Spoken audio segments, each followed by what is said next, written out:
Olá, amigos, tudo bem? Estamos começando aqui mais um episódio do nosso podcast, sétimo episódio, Empatia Transformadora. Estou com a minha amiga Andréa Nascimento, mais conhecida como Ideia. Ela é cuidadora e ela vai contar um pouquinho aqui da história de vida dela, pessoal e profissional. Espero que vocês gostem. Bom, se apresenta a Ideia para o nosso público. Quem é você? Olá, eu sou a Andréia, mais conhecida como Deia, morei ali no Salerno há muito tempo, né? Mãe da Ágata, hoje de 11 anos, e cuidadora atualmente.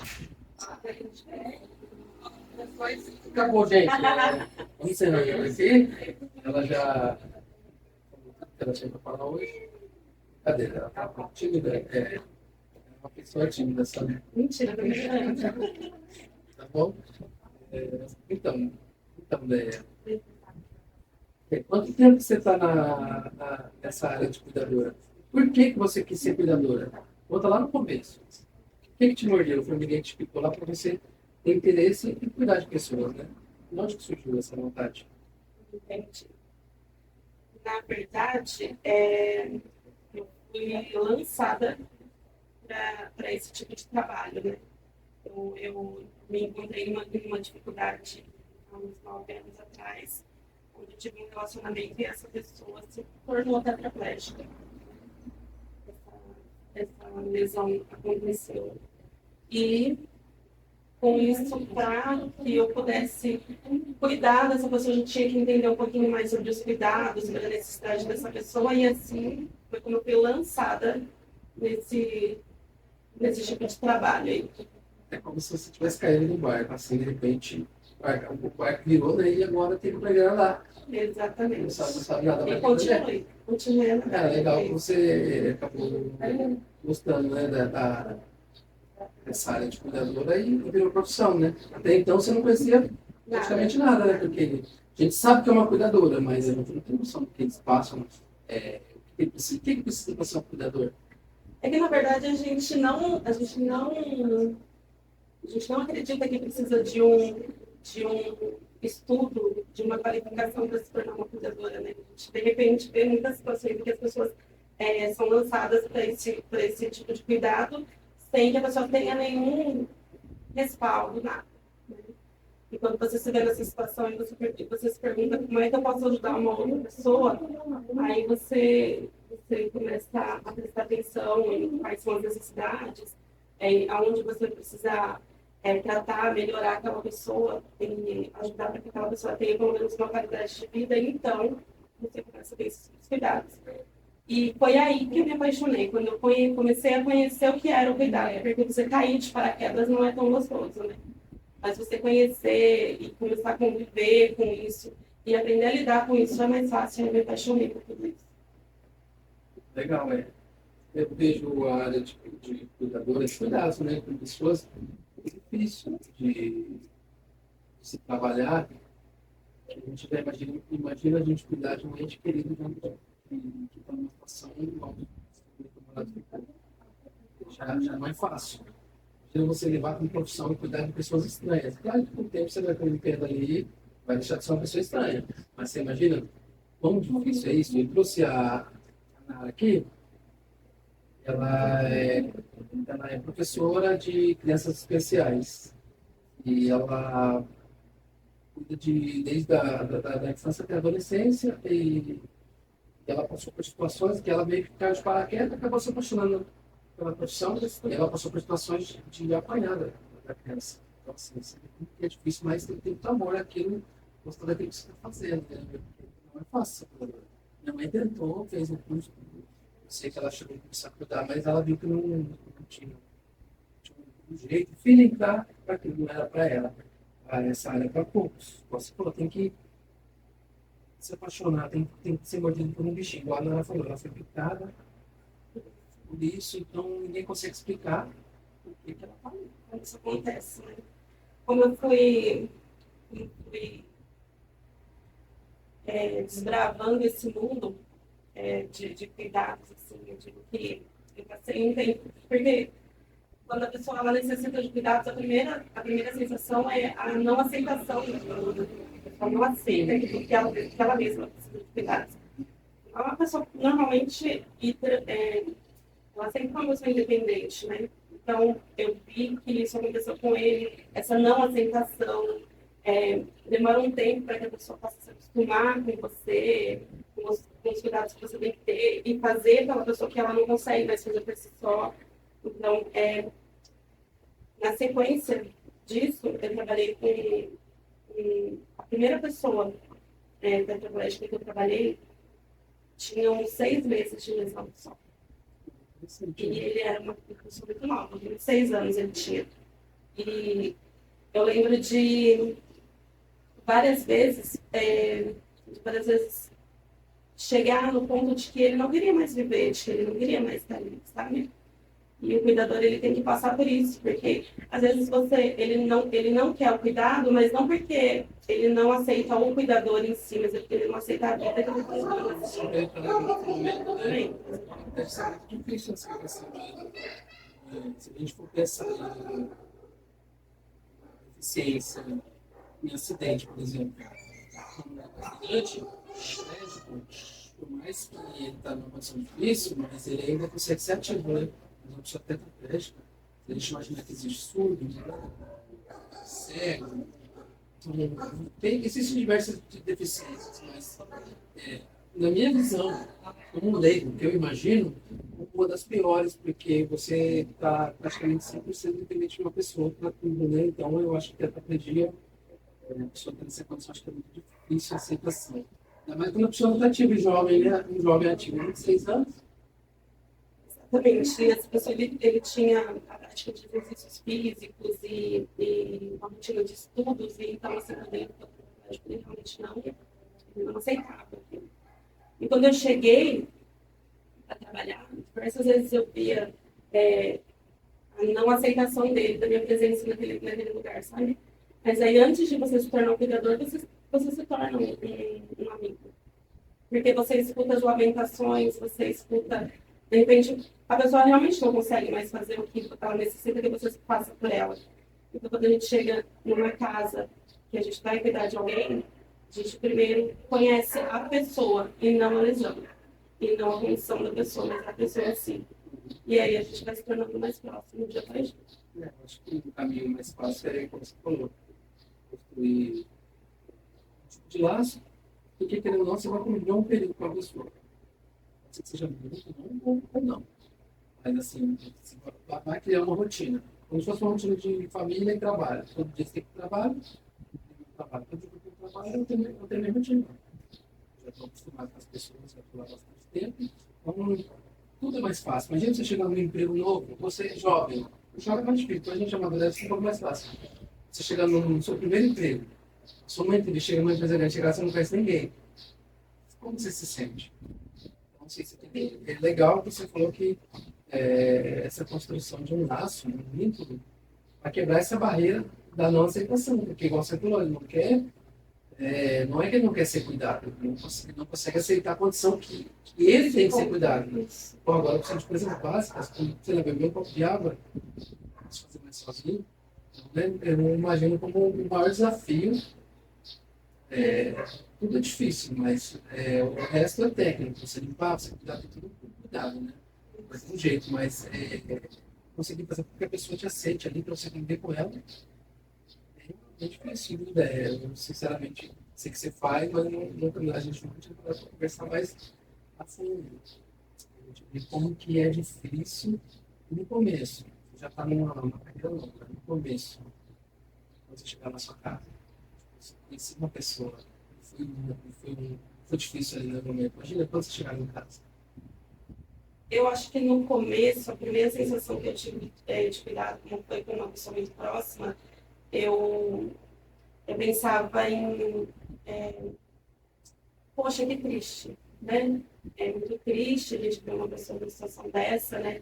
E vou tentar ajudar, vou fazer o meu melhor, mas depois desse tempo, a gente pensa que, poxa, que legal, que eu consigo fazer esse tipo de serviço agora, sabe?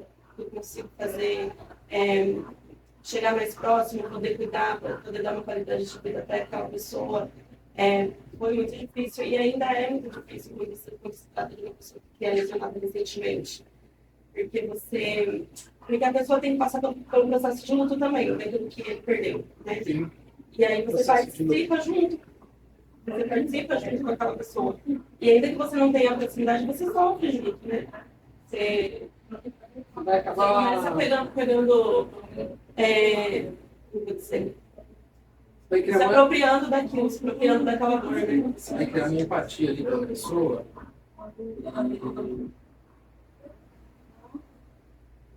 Você vai criar uma empatia pela pessoa e você vai começar a pegar as dores dela para você, porque você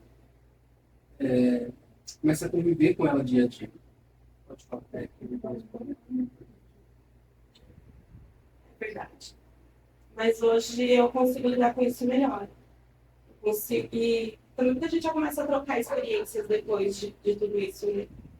De incentivar para que a pessoa tenha, porque mesmo sendo tetraplégico, a pessoa tenha recuperação, tem o esporte, tem a saúde, tem o intelecto que a pessoa precisa preservar, né? Tem o emocional.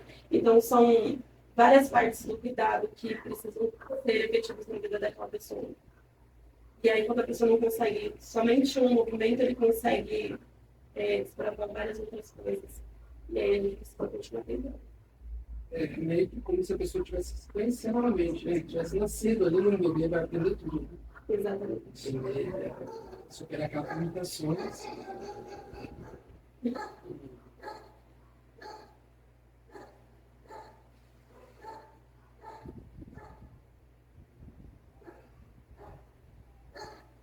Desculpa, gente.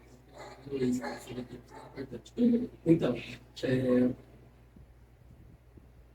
vamos falar um pouquinho da parte que você está atuando hoje. Só para complementar. Só para você tinha. Não, só para Não, complementar, continuar aí. que uma coisa que eu não entendia antes era que a tetraplegia, ela não é a perda total de todos os movimentos, né? A primeira, antes, para não te cortar, a primeira impressão que todo mundo tem, a pessoa que é tetraplégica, ela não acha mais nada, absolutamente nada. Isso. Tem muita gente que ainda pensa assim. E não é a perda absoluta de tudo, né? Assim, tem algumas perdas que você tem e quando eu comecei a entender a tetraplegia, ainda conheço bem pouco mais, quando eu comecei a entender, eu achava muito surpreendente como eles conseguiam sentir para poder apresentar diurese, ou sentir que queriam evacuar, ou ter, de repente, uma sensibilidade. E o mais incrível, como eles conseguiam, por exemplo, ter movimento das mãos, dos braços. Eu fiquei perplexa com isso. E quando você diz que eles precisam se conhecer, na tetraplegia a pessoa precisa se conhecer realmente, definitivamente, como um ser novo. Porque eles vão aprendendo a desbravar isso aí. E eles conseguem passar para a gente o que eles conseguem fazer. Isso é incrível demais. É uma parte satisfatória. E quando você vê a pessoa que está convivendo dia a dia, ela está conseguindo superar a parte de depressão. Imagina quando você salva acidente e está na condição dessa. Acredito que na maioria dos casos deve bater uma depressão profunda. Vontade de morrer. E a pessoa não consegue nem se matar. Quando ela descobre que ela está nessa condição, não tem absolutamente movimento nenhum, né? No meio do acidente, geralmente. Né? E aí a pessoa não consegue nem cometer suicídio. A vontade, eu acho que é só morrer. Até ela passar aquele luto, aquela dor muito forte, aí depois você vê a pessoa conseguindo vencer, abrir uma capa no vida, assim, um movimento, nossa, motiva que ajuda a pessoa a sair da condição de depressão, viu? Porque, olha, é complicado. Eu acho que recentemente eu tive um amigo próximo, ele foi amputado, né? E A depressão ela chega em vários estágios, né? Então, eu vejo pessoas que, de repente, não movimentam mais nada, não tem mais movimento nenhum, está num estado totalmente vegetativo e não são pessoas depressivas. De repente, uma pessoa que amputou um pé, Uhum. estão nessa condição. O trabalho de reabilitação, o trabalho psicológico com essas pessoas são muito importantes, mas a vontade da pessoa, nesse caso, de se reabilitar e de querer fazer algo por si só também é muito claro. Eu acho que a vontade é o que faz levar a pessoa longe, que a pessoa sem a vontade ela não vai conseguir.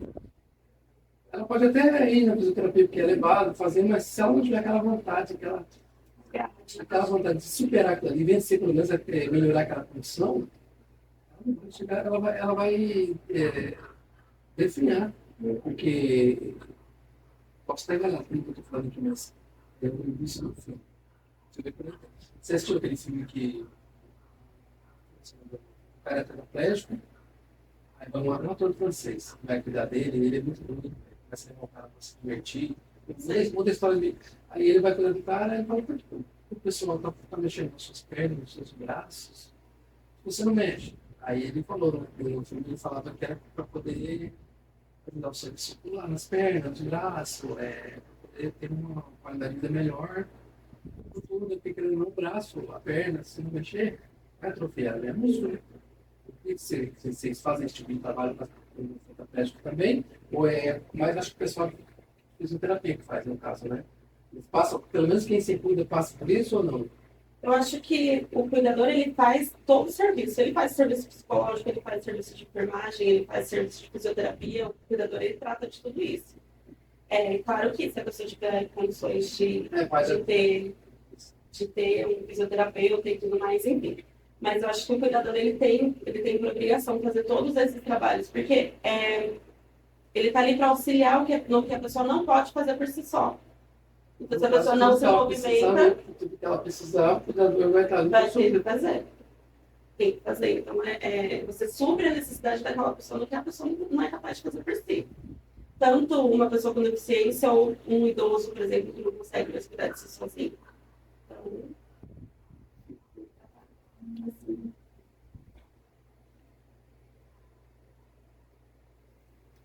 Fui conferir ali, sabe por quê? Teve um dia que eu gravei com um casal, né? Foi bem. Aí a gente gravou 1h30. Aí eu fui ver ali, só tinha gravado 5 minutos. Que trabalho! A gente vai gravar na outra semana, gravar de novo.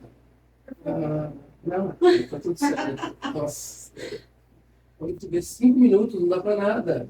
No início, aí depois eu vou ter que gravar. Só que eles gostaram da ideia, porque eles gostaram de vir gravar. Tudo que vem, curte. Depois você vai pegando uma certa liberdade, assim, né? Não, é porque, igual eu falei pra você, que vira um bate-papo. E o que você está passando para as pessoas que vão assistir, às vezes a pessoa tem vontade de ser cuidadora, não sabe como funciona, ela está vendo qual o tamanho do desafio, se realmente é o que ela quer, ou se a pessoa está precisando de um cuidador. Você sabe, tem gente que não conhece, a gente sabe que é um cuidador, só isso, mas não sabe a fundo, né? Então, a experiência que você está dividindo com a gente aqui, pode ajudar as pessoas. Às vezes alguém que vai estar assistindo está precisando de um cuidador e não aceita, está no começo de uma lesão, e de repente vendo, fala, nossa, olha como que aquela pessoa está com não conseguiu chegar. Então, às vezes pode servir. Eu sempre falo que se a gente atingir uma pessoa, se uma pessoa assistir e a gente, com alguma palavra que a gente falou aqui, ajudar a pessoa, qualquer tipo de limitação, não precisa ser tecnologia, não precisa ser, não precisa de cuidador, mas dizer a sua história, a superação. Você transformou uma dor, um desafio.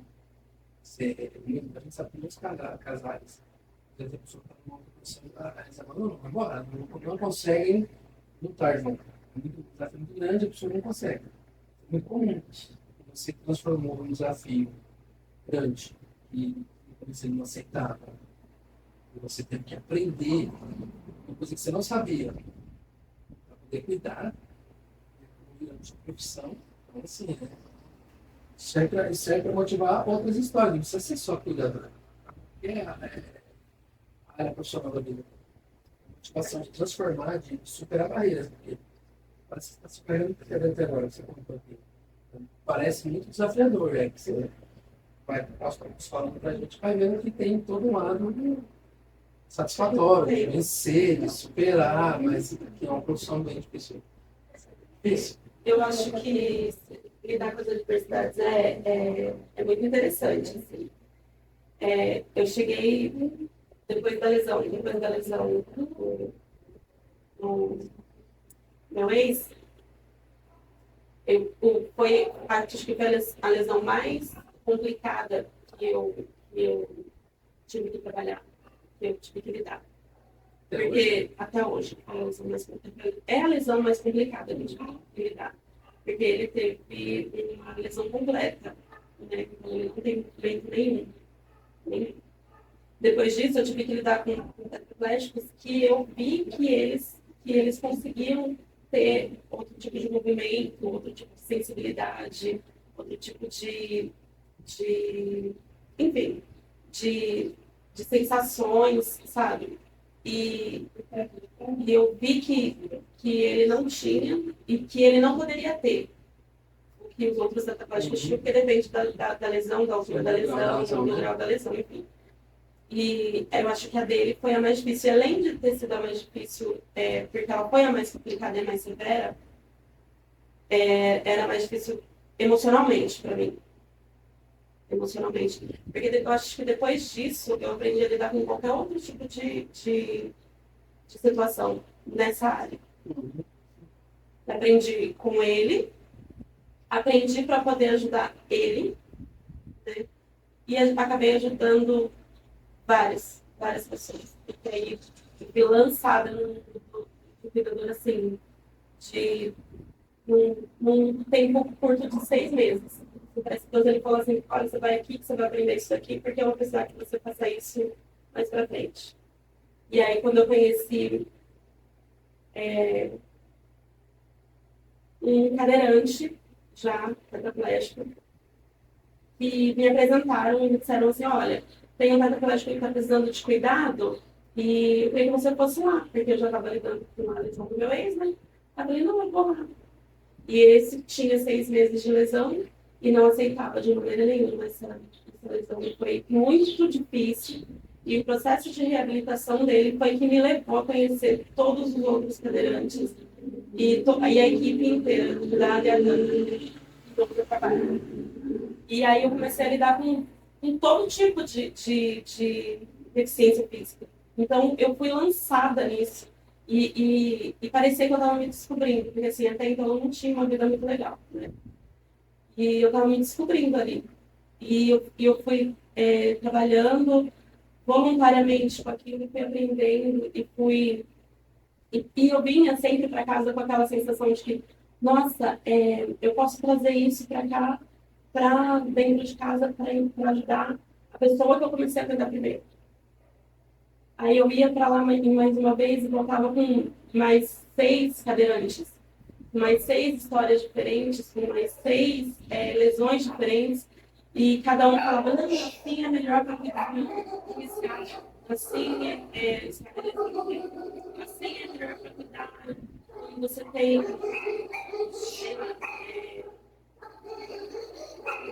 quando uma redução, quando ela sofre, você qualquer coisa, voltar, porque eu não tinha conhecimento nenhum daquilo.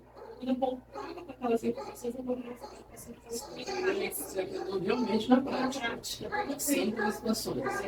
E aí eu voltava e falava, nossa, a gente pode fazer assim para melhorar. Não, assim, muito legal. E aí eu fui aprendendo. E hoje eu consegui trabalhar com diversas pessoas, diversas lesões, diversas deficiências. Tive a oportunidade de conhecer um comitê que tem as deficiências físicas, visuais, neurológicas. Enfim, eu conheci um mundo e me descobri nele. E eu sou muito apaixonada hoje. Muito mesmo apaixonada por isso que faço.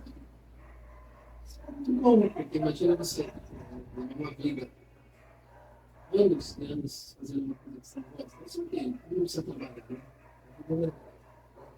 O ser humano, né? Você imagina você tá fazendo algo que todo dia você vai fazer e não é fácil, não é aquilo que você quer. De repente você não sabe o que você quer. Igual você não sabia o que você queria ser. Não sabia onde. Você imaginava 10 anos atrás, você participou aqui de uma área que você não tinha nem conhecimento, você se imaginava cuidando de pessoas. Aliás, há 10 anos atrás eu não consigo cuidar direito de mim. Então, você já pensou você cuidando de outras pessoas, um filho, família construída e você vê como que os caminhos vão mudando na vida da gente. É que você pegou uma oportunidade ali.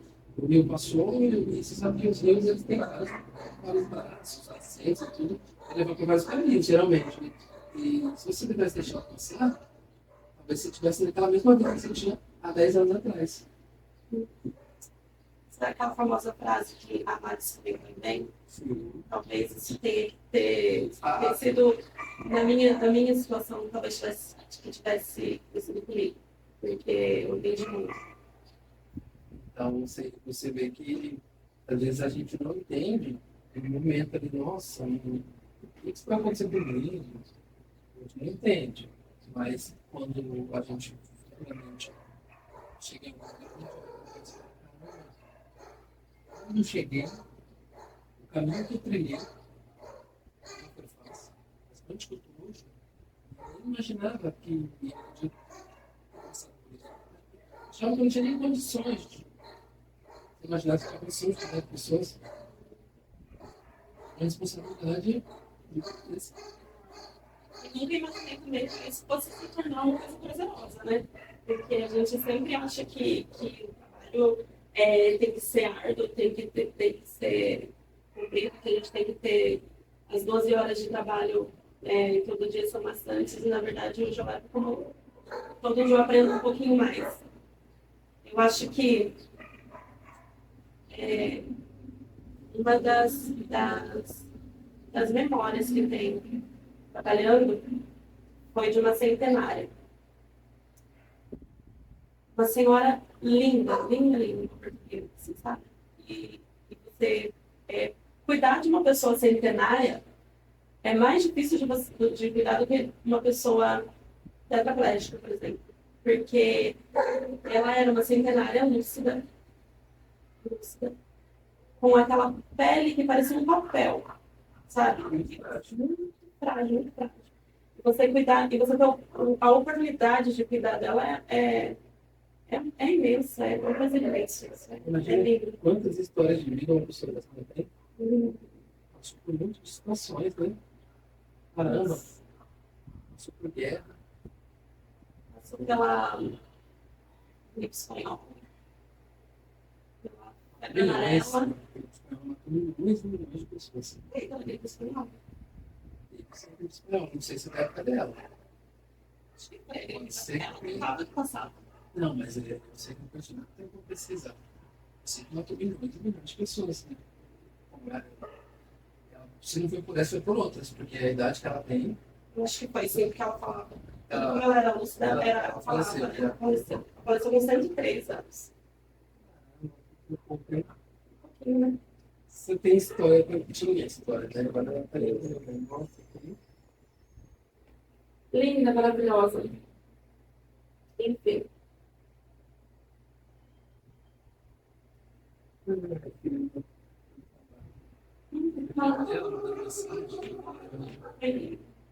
Nossa, que história incrível. Hoje você está cuidando de uma equipe inteira ou de uma pessoa que faz parte?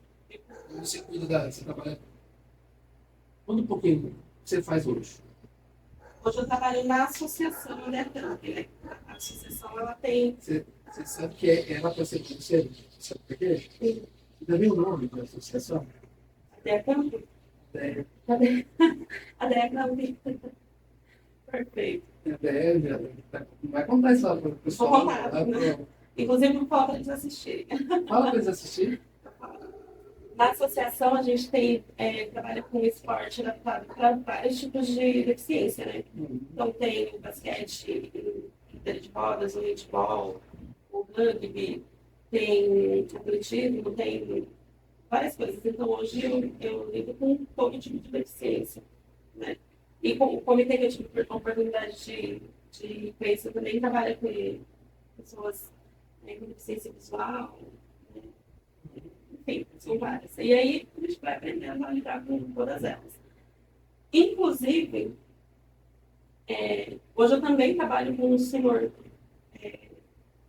eu cuido de um idoso hoje, lúcido, lindo, perfeito, e a gente pensa assim que, a gente pensa assim um pouquinho, que o idoso, ele precisa de cuidados, né? Ele precisa de um pouquinho mais de cuidados. E você vê uma pessoa assim que só precisa de uma companhia. Só alguém para ficar ali. Companhia, para não ficar sozinho. Isso é maravilhoso. Você vê que a pessoa chegou nessa idade e só precisa de uma. 94. 94. Ele só precisa de uma companhia, porque ele vai estar sozinho. O pai do Thiago está nesse caminho. O pai do Thiago está com 87. Está firme e forte. Tem que continuar firme e forte. Nós temos que continuar firme e forte. E isso é a companhia que, não sei se é ele ou a família que proporcionou para ele, só para fazer companhia, cuidar, o que precisar.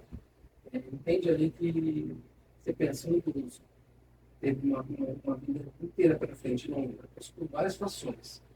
Ficar sozinho é muito ruim para a depressão. Muito solitária.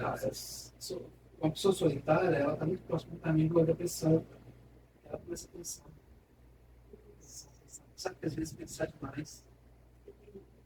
A gente costuma dizer que o idoso ele precisa de mais atenção, também a pessoa com deficiência, mas a pessoa precisa de mais atenção quando chega na melhor idade, porque eles não querem abandonar o que eles sempre fizeram. Então, tipo assim, às vezes o cantinho deles, a casinha deles, os pets deles, sabe? A comida que eles sempre comeram e às vezes você, por falta de um olhar atento, de um cuidador ali do lado, a pessoa tira ele, né? E coloca numa casa de repouso. E aí isso uma queda muito brusca da depressão, entendeu? Esse lado depressivo, porque eu vejo histórias que às vezes ele não tem condição mais de morar sozinho, mas ele não quer sair da casinha dele. É toda a história de vida construída ali. Ele não quer. A gente vê muito isso, né? Ele sempre acaba ficando apegado. Ele sabe que está no fim da vida, ele se apega àquilo que ele tem. É a memória, é muito próximo. Você falou de pet, aqui na Polícia Maré, você criou um programa chamado Pet Love.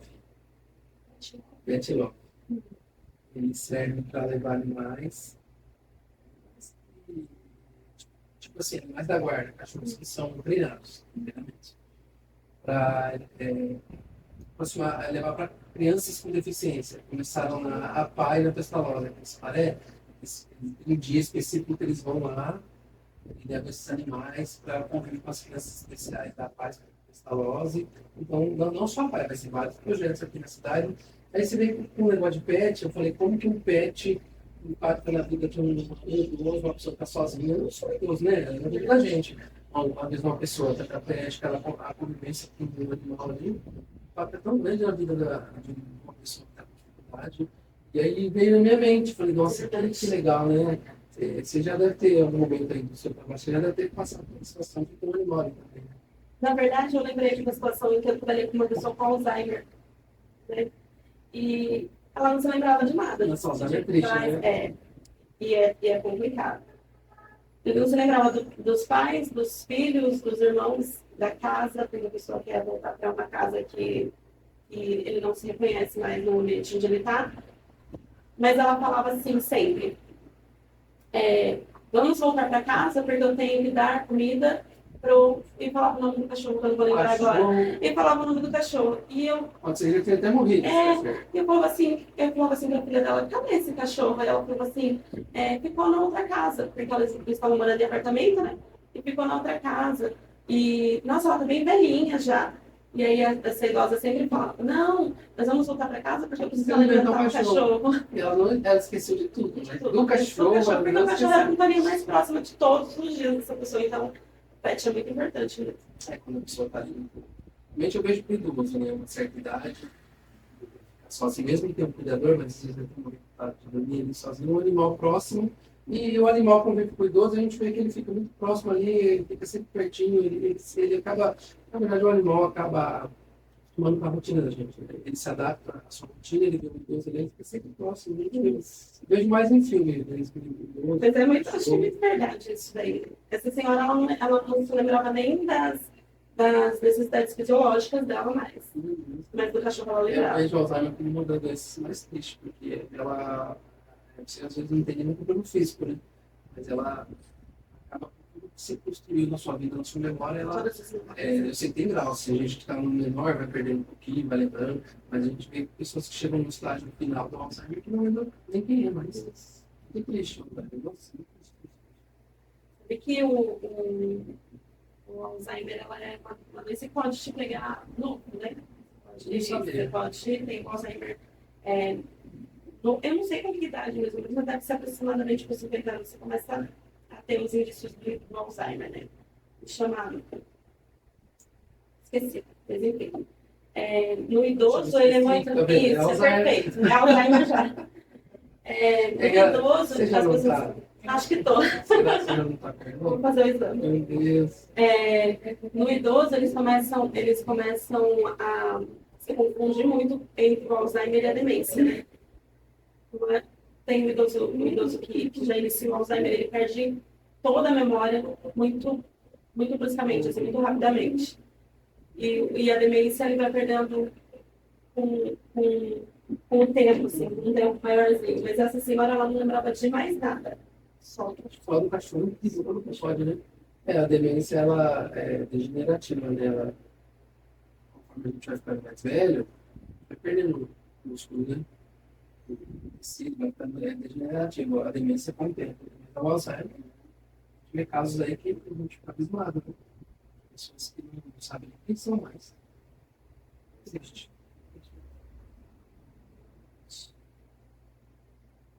Vamos falar um pouquinho do assunto aqui. Quer falar um pouquinho do seu pai? Como é que tá seu pai? Ele tá bem? Ele tá melhor. Quer falar um pouquinho do que passou? Hum,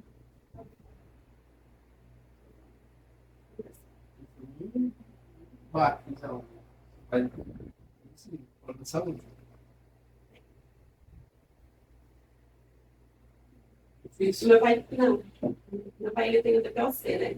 Que é a doença obstrutiva pulmonar.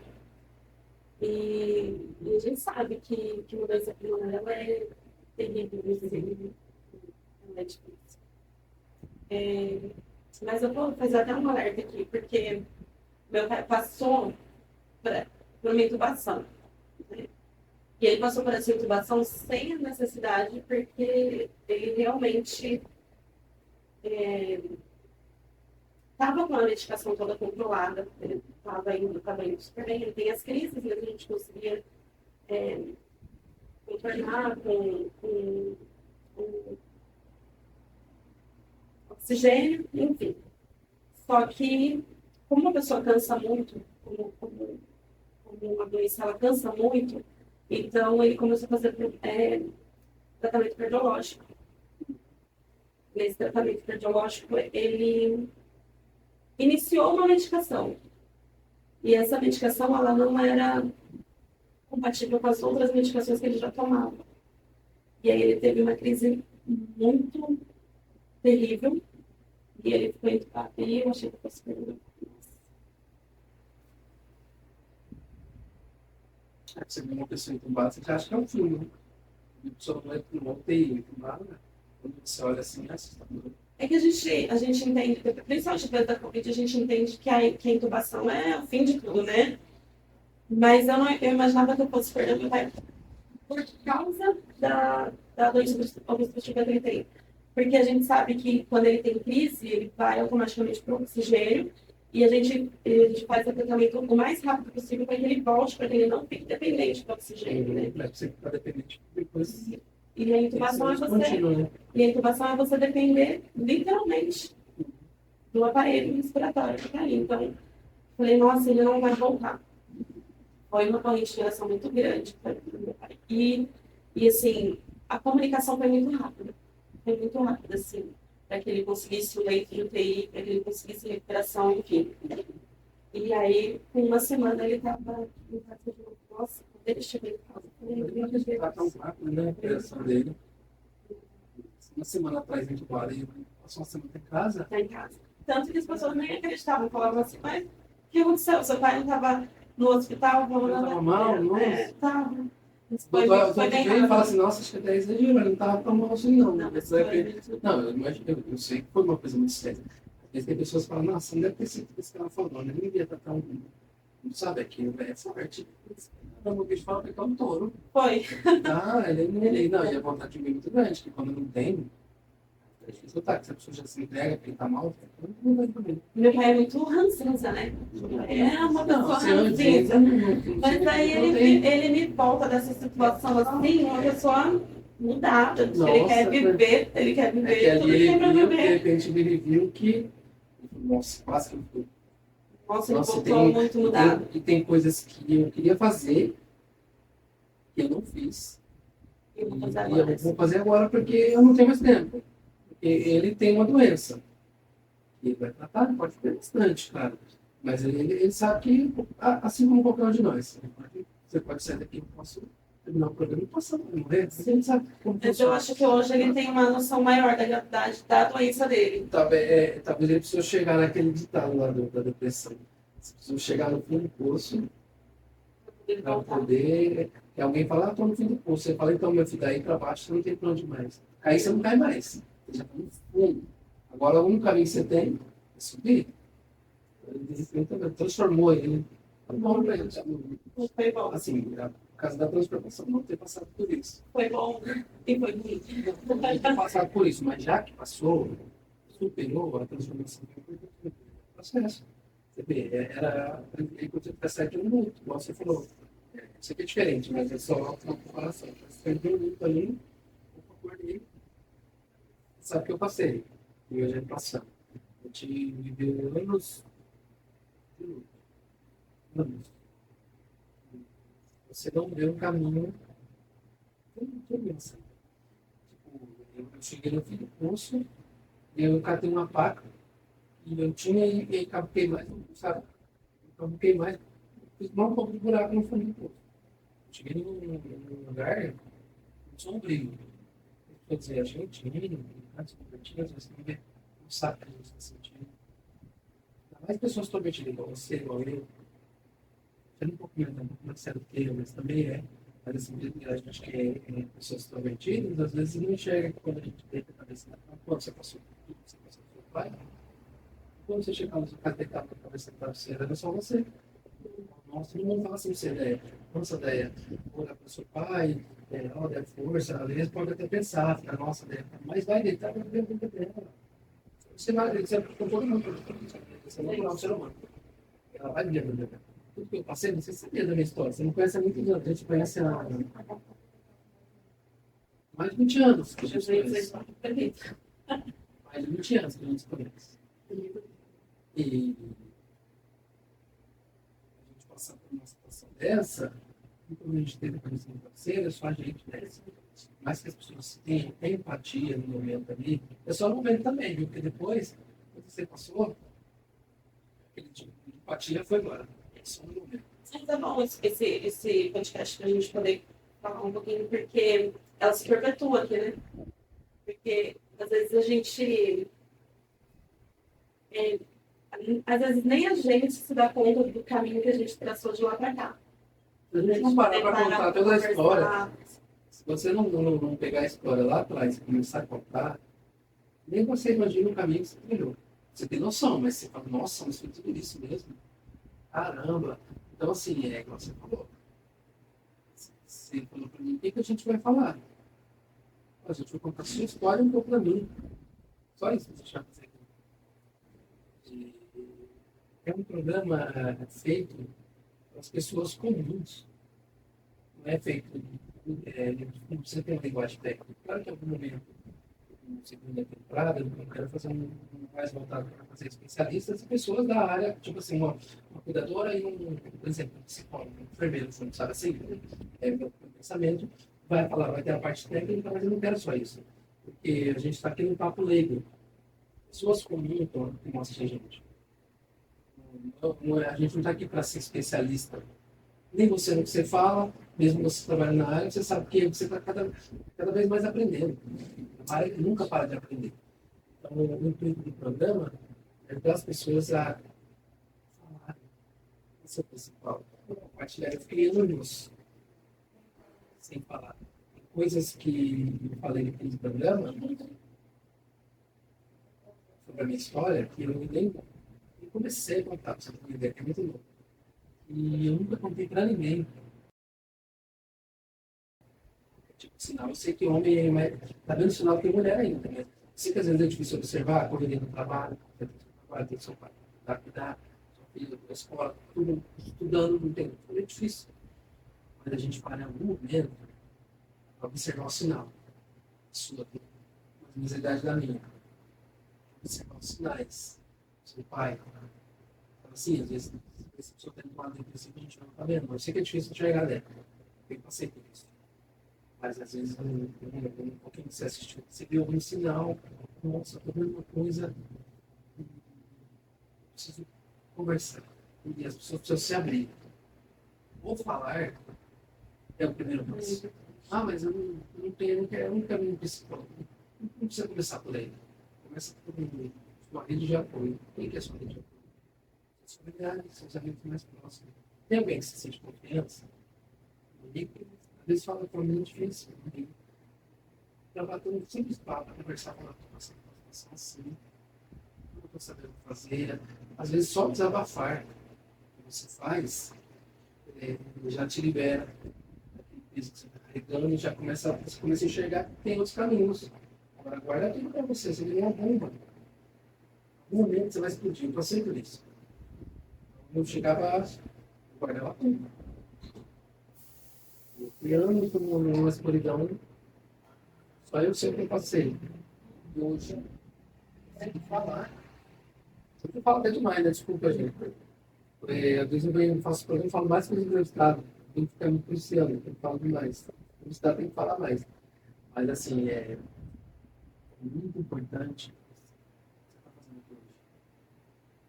Programa muito importante, principalmente, das pessoas a falarem. É realmente muito importante a gente começar a conversar sobre todas as coisas e todos os assuntos. Está no mundo aqui, todo mundo está se fechando, as amizades estão se acabando, os compromissos Não são estão. muito que visita a gente. Antigamente a gente precisa do mundo, eu não sabe que é ninguém. Exatamente. Eles trouxe cada vez mais no seu mundinho, na sua casa, trabalho, casa, ali dentro. Eu sei que hoje não mais tem tudo, medicina é ruim. Vocês não. Sabe qual que é a palavra? A gente usa muito no problema aqui? Empatia. As pessoas não têm mais empatia pelas pessoas. Vamos usar o próximo Natal da empatia, de amar o próximo como a ti mesmo. Tipo, um exemplo, eu falei, religião, não está numa igreja, qualquer que seja. Católica, por exemplo, espírito. Não, que não. Jesus, ou quem seja a entidade que ele acredita, que para mim eu acredito que seja o mesmo, só muda para a religião e tal.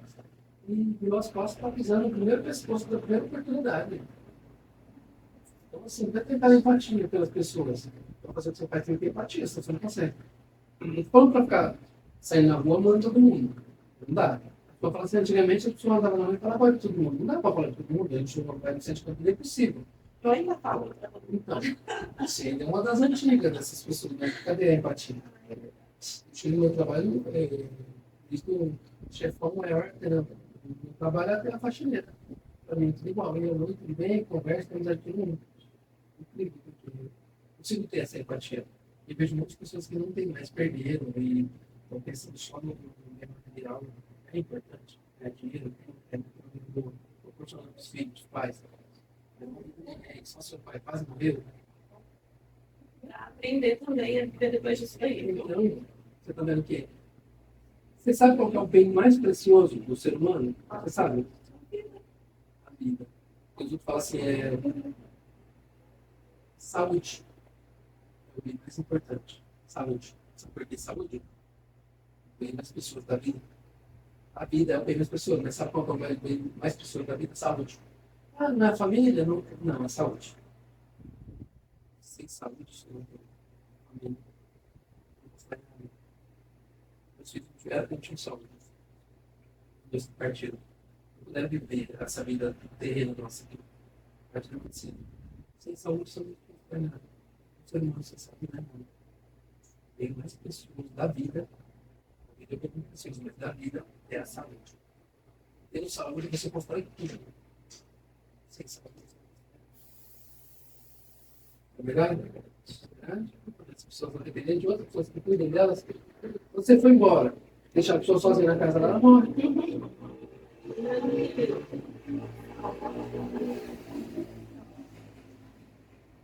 A falta de saúde, ela pode gerar com que você tenha dependência de uma outra pessoa, que se gasta esses cuidados lá, mas ela também pode te ensinar a viver com aquilo, conviver com aquilo. Pode viver com uma doença que você tenha, você pode viver com a deficiência que você tenha, você pode viver isso. Você precisa cuidar para que aquilo não piore. Mas você consegue. Muito leve para um filho do poço, né? Quer falar mais alguma coisa? Deu nostalgia agora. Bate um pouco, a gente vai. Às vezes, tudo que a gente vai conversar aqui vai mexer algumas feridas. Às vezes você vem preparado para uma coisa e o apresentador vai lá e cutuca outra, né? Ele não aguenta, né? Ele vai lá e deixa eu cutucar outra coisa aqui, uma feridinha. É falar. Às vezes você vem preparado para falar uma coisa e falar outras. Você não estava preparado, dá uma nostalgia mesmo. Mas assim, um dia vai ter outra oportunidade de ser de novo. Vou ficar mais tranquila. A gente abre um leque de oportunidades. Pegar água pra gente, para quando ia começar o programa. Você acredita que eu esqueci de pôr na mesa? Todo episódio tem um copo de água aqui. Que Esqueci, maravilha. do céu. Ai, gente, no Alzheimer. Eu esqueci de pegar a água, ficou na mesa lá da cozinha. A gente morrendo de sede, você não fala nada. Daí eu não lembrei, o papo foi tão Eu bom. nem lembrei que eu tô aqui apreensiva. O papo foi tão bom que eu esqueci completamente da água, te juro. Pô, não sei nem quanto ele gravou. Meu Deus. É isso aí, gente. A gente vai encerrar por aqui. Curte o nosso canal lá no YouTube. Ativa o sininho lá das notificações. A gente está no YouTube. Toda sexta-feira às 18. No YouTube e no Facebook, transmissão do episódio. E a gente tem os cortes aí no Instagram, TikTok, no Kawaii e no Telegram. @TDP Podcast tudo junto. Um abraço.